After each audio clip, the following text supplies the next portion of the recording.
Bom, estou a apresentar aqui na Galeria Fernando Santos uma série de trabalhos inéditos, recentes.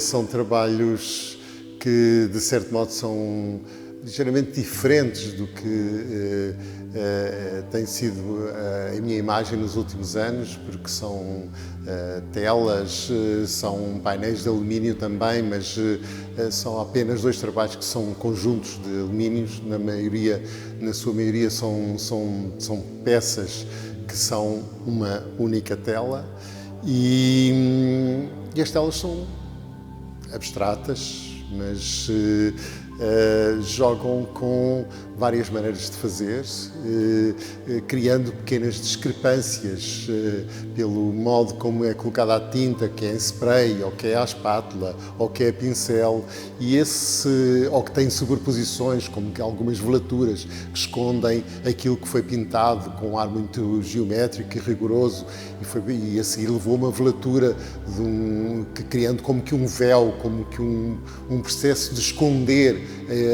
a pintura que está lá por trás. Portanto, isso faz parte do processo que eu tenho usado nestes trabalhos mais recentes. A exposição chama-se Olhar Indiscreto, porque é aquele olhar que tanto o autor tem perante as coisas que vê, mas que o observador, o espectador, que vem ver um quadro, também tem um olhar que ou fica indiferente, ou então começa a reagir. E ao começar a reagir, vai começar a procurar nos detalhes, nos pormenores da pintura, o que é que eles significam para si. E esse olhar é um olhar de tentar descobrir para além do que está lá pintado. E é nesse diálogo, não é, que se produz a funcionalidade do quadro.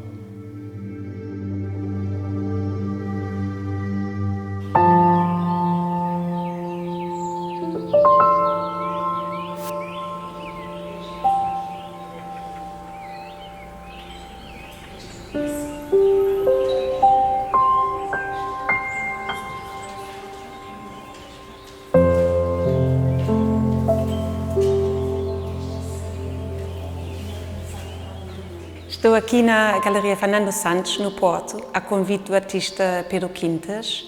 Nós conhecemos-nos há muitos anos. Ele tem acompanhado o meu trabalho e ele deu-me liberdade total a fazer a proposta para este espaço. E eu, nesta exposição, fui revisitando o que dentro do meu trabalho tem cruzado, o que tenho usado a memória, o arquivo. Tenho feito uma coleção de mapas antigos e nesta exposição decidi juntar tudo e trabalhar com estas ferramentas em meios diferentes, em técnicas diferentes. Estes trabalhos são todos recentes. Fui fazer uma pesquisa ao longo do tempo, tanto como tive que comprar os mapas. Também aproveitei de usar algumas fotografias antigas que eu encontrei no meu ateliê, onde eu agora estou, e decidi trabalhar com memória através destes encontros e pesquisas. Esta exposição ficará patente até dia 19 de dezembro. O público está muito bem-vindo a visitar a exposição.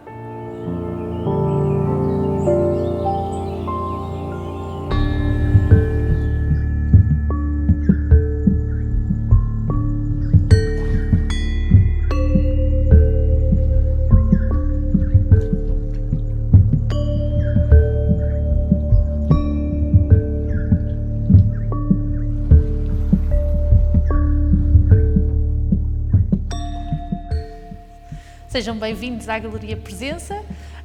Estamos agora ainda em fase de montagem da exposição de Diogo Tudela, que se chama Airs Through Soft Solids, parte 2, que é a continuação de uma exposição que teve primeiro lugar no Generation em Braga. E com esta exposição, que é com um novo artista, com um artista que ainda não pertence ao núcleo de artistas representados da Galeria Presença, abrimos as comemorações dos 25 anos de atividade da Galeria Presença. Por isso, abrimos com um registro completamente diferente do que temos visto por aqui.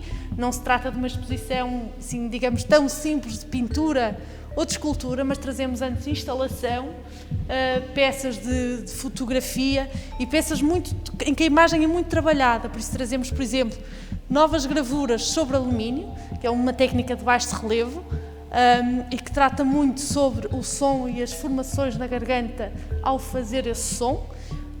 E o resto da exposição, que temos também uma instalação de vídeo e uma outra instalação na segunda sala, bem mais interativa, porque obriga a interação com o público, a aproximação do público. E nestas peças, como eu estava a dizer, há aqui um trabalho entre o som e a imagem, por isso há uma desconstrução da imagem, há uma desconstrução do som, um em virtude do outro. Por isso, estão todos convidados, espero que consigam vir à nossa inauguração ou então vir à exposição, que estará aberta até dia 31 de outubro.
Esta exposição e este álbum têm 3 origens.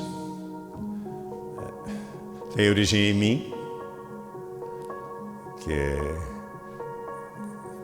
é a pessoa que começa, sem o qual não há nada, não há ideias.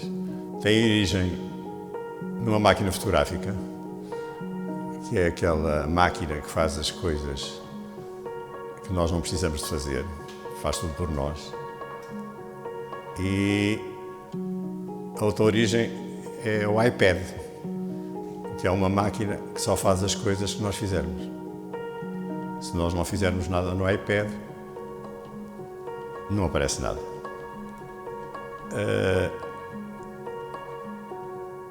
O objetivo geral deste trabalho foi dar uma imagem ou imagens sobre a cidade, sem eu nunca ter pensado que poderiam existir, a não ser na altura em que comecei a usar o iPad. Por isso, o iPad é realmente o instrumento básico e a verdadeira origem destas imagens. No álbum que acompanha a exposição, que aliás é a base da exposição, que tem cerca de 50 imagens, que é o título da exposição. No álbum há 2 textos do professor Arnaldo Saraiva, que faz uma apreciação do trabalho, e há também um texto meu. Ambos os textos são pós-fácios, isto é, aparecem no fim das imagens produzidas, e nesse texto, no meu, eu explicito melhor algumas das ideias que estiveram no desenvolvimento deste processo. Foi para mim um processo relativamente insólito. Eu já uso o iPad há cerca de 10 anos, mas nunca tinha usado a fotografia como base para desenvolvimento de imagens. Sempre usei o iPad para produzir imagens que surgem no aparelho, ou no ecrã do aparelho. Esta experiência foi tão singular e tão estimulante que neste momento já estou a fazer outras, mas mesmo assim, esta atividade no iPad corresponde a cerca de 20, 30% da minha atividade artística, que se realiza noutras áreas e com outro tipo de dispositivos. Bom, no essencial, espero que visitem a exposição e que se possam divertir, e que se possam até entusiasmar, como eu me entusiasmei quando realizei as imagens.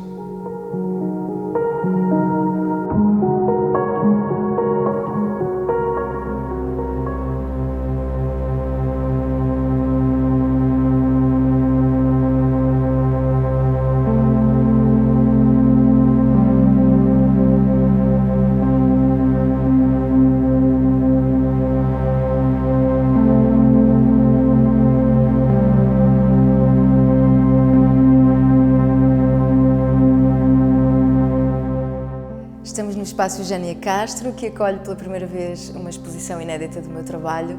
Eu tenho vindo a atuar no campo do hibridismo das linguagens e aqui faço um elogio à natureza, um elogio à floresta amazónica e, acima de tudo, às questões indígenas e às lendas e mitos do Brasil e dos povos originários.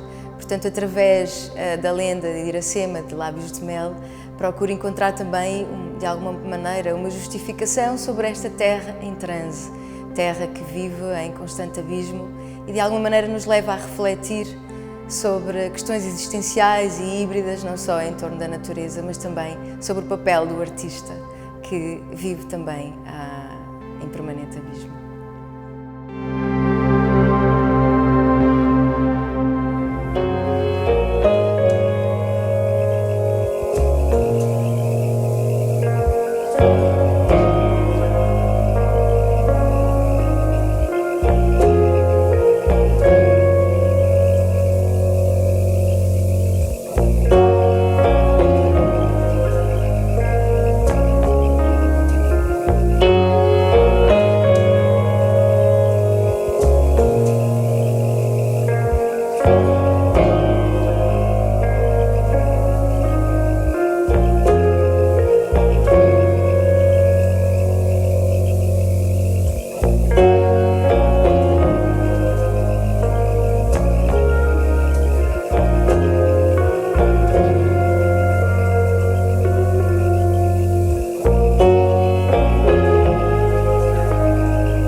Na constante busca do diálogo entre a pintura e o bordado, associa-se um novo suporte na obra de Sónia Aniceto, o drop paper, um papel fibroso que aceita de bom grado as cicatrizes e tensões produzidas pelo ponto livre. Extrato após extrato, o fio transforma o papel em tecido. Mais orgânico e flexível, este novo material abre o caminho à tridimensionalidade. A agulha transforma-se em tiar, criando novas peles que se revoltam e libertam do suporte.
O teu nome é Joaquim Luz e estás a entregar-me uma exposição que se chama Highlight.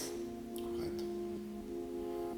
Fala-nos da tua meditação na natureza e nos recifes nacionais. Conta-me. Então, se calhar vou falar no início da genese do projeto, não é? Como é que surgiu a ideia. A verdade é que eu já estou com um trabalho à volta, um trabalho estético, digamos, um bocado formalista, à volta dessa estética do desfocado já há bastantes anos. Fiz montes de projetos à volta dessa abordagem e com este trabalho também para mim se calhar era um novo caminho a tomar e era clôturar essa trilogia com um tema, que fosse um tema para mim importante e escolhi os das serras, das montanhas, não é? Por várias razões, principalmente porque para já nasci no meio das montanhas, a minha região tem a ver com as montanhas, é uma região montanhosa. O meu avô também era pastor na Serra da Eira e achei simbolicamente interessante de clôturar essa trilogia com esse trabalho. Relativamente ao processo, o processo foi um bocadinho demorado porque eu para já trabalho sempre de forma completamente manual.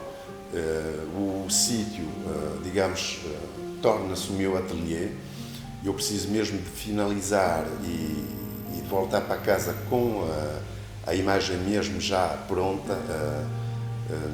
Por exemplo, nunca faço pós-produção porque não é pejorativo, mas não faz parte do meu processo criativo. Eu gosto mesmo de tentar com a máquina precisamente pintar com a luz.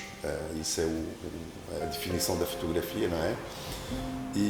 E se calhar, pronto, isso também corresponde tem a ver com a minha formação, não é? Eu estou muito ligado à pintura também, às artes de forma geral, mas tenho essa fibra um bocado, pronto, tem a ver com artes plásticas, digamos, se calhar mais que artes visuais.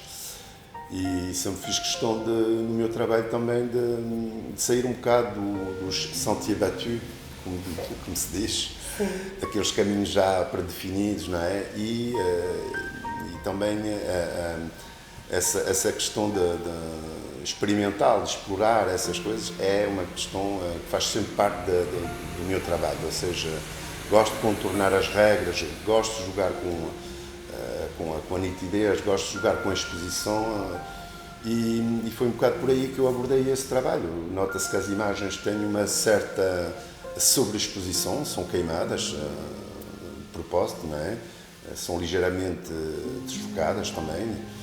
E isso tudo tem a ver também com essa visão que eu tenho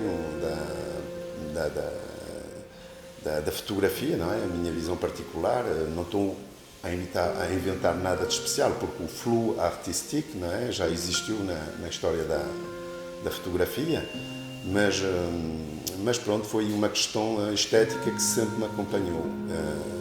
Gosto, se calhar, de sublimar um bocado, transcender um bocado a realidade. E nessa exposição também fiz questão de colocar uma informação que pode ser importante para quem vai ver a exposição. São as obras aqui têm um título. E o título dessas obras são simplesmente as coordenadas GPS, ou seja, a pessoa que estiver a olhar a obra e que quiser prolongar um bocado a experiência artística pode entrar no seu GPS, ir de carro, depois andar a pé e confrontar-se à realidade, não é, da montanha e confrontar-se à minha visão dessa montanha, desse sítio. Também pode, de forma mais virtual, através do Google, entrar os dados e também ter uma outra visão, não é, do trabalho que eu fiz nesses maciços.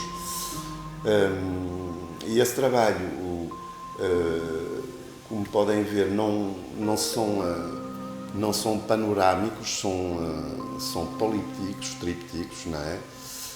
E isso surge de uma reflexão que eu tive sobre a forma de mostrar, o dar a ver, não é? Por exemplo, para esse trabalho eu precisei de um conceito, se calhar, também, para me ajudar um bocado e cheguei à conclusão que a abordagem cubista do motivo era mais interessante para esse tipo de trabalho.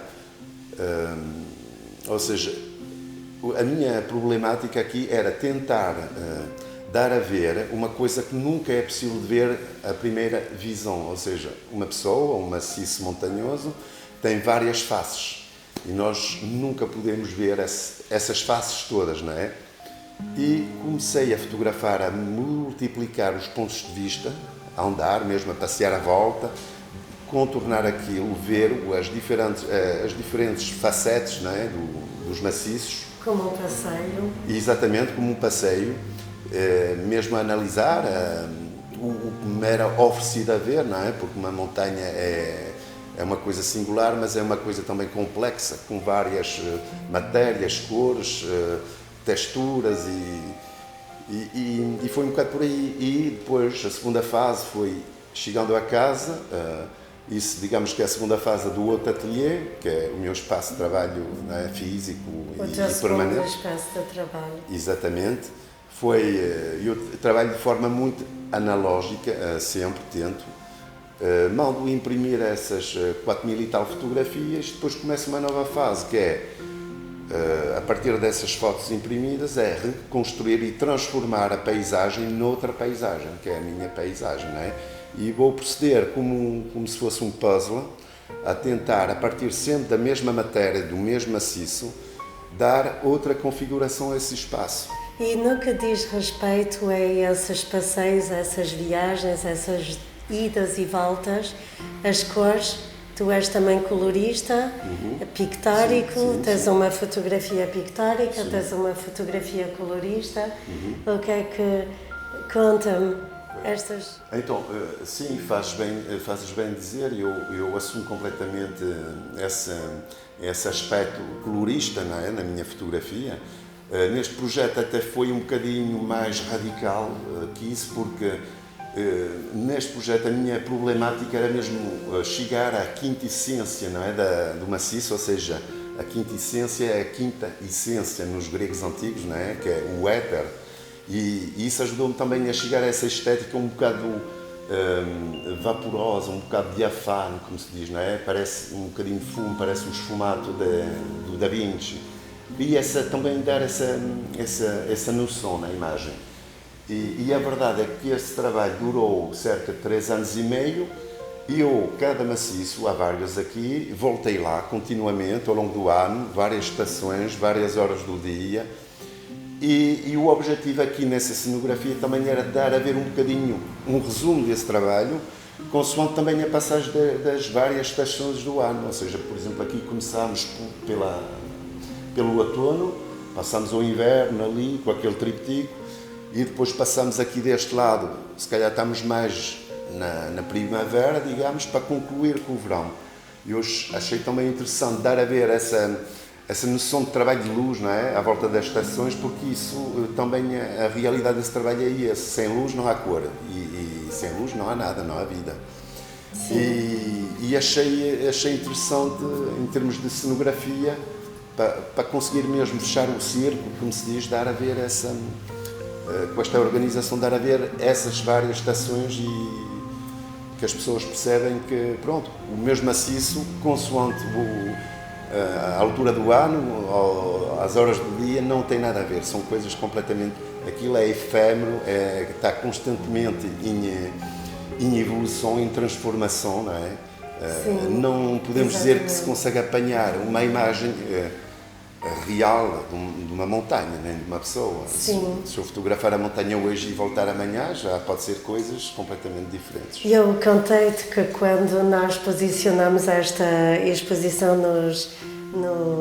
nas simultâneas aqui das exposições de Miguel Bombarda em setembro, fiquei muito feliz para saber que o teu trabalho ia ser visto precisamente no momento em que há mudança de estação. Exatamente. E que isso ia poder ajudar as pessoas a refletir sobre esse dado e a compreendê-lo de forma bastante eficaz. Sim, concordo. É uma noção que nós, se calhar, perdemos um bocado como cidadinos, essa tal questão das estações. Isso também, eu acho, isso é a minha opinião, eu acho que nós cortámos bastante da natureza, dessa questão das estações, por exemplo, e isso vai criar uma série de problemas hoje ao nível do ambiente, problemas ecológicos, até na nossa forma de nos alimentar. Nós já há décadas que não respeitamos essas estações, somos capazes de comer morangos em inverno, isso não questiona ninguém, não é? E se calhar, de forma humilde, esse trabalho também ajuda as pessoas a religar com a natureza, mas também com essa questão das estações, que as estações têm um ciclo próprio, não é? Têm um ecossistema também, têm uma forma de viver ao longo do ano. E se eu pudesse, sim, por que não, chamar a atenção também relativamente a esse problema, que é o cidadino ficou completamente cortado eu acho, do mundo real, não é? Coisa que não se encontra, por exemplo, quando eu estou a trabalhar e que falo com pessoas rurais, eles têm isso bem, é uma aquisição, faz parte deles, eles sabem que ao longo do ano pode-se comer isto, pode-se comer aquilo, etc. E eles conhecem isso perfeitamente. Nós é que devemos, se calhar, nós, cidadinos, questionar, refletir e meditar sobre isso. As questões da vida. Exatamente. Obrigada por nos trazeres aqui elementos essenciais e compreender a natureza e as suas cores. Muitas das vezes nós sabemos que isto acontece, mas não temos esta realidade diante os olhos.